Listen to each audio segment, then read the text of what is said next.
छत्रपती शिवाजी महाराज यांनी 18 पगड जातींना एकत्र करून स्वराज्याची निर्मिती केली।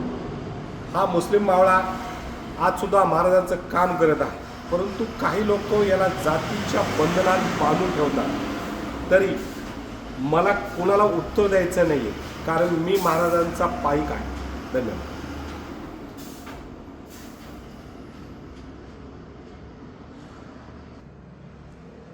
माझ्या आईने मला लहानपणी ज्यांची गोष्ट सांगितली ती गोष्ट ऐकून मी माझ्या वकिलीची सुरुवात केली आणि मी त्यांच्यासारखा वागण्याचा प्रयत्न केला।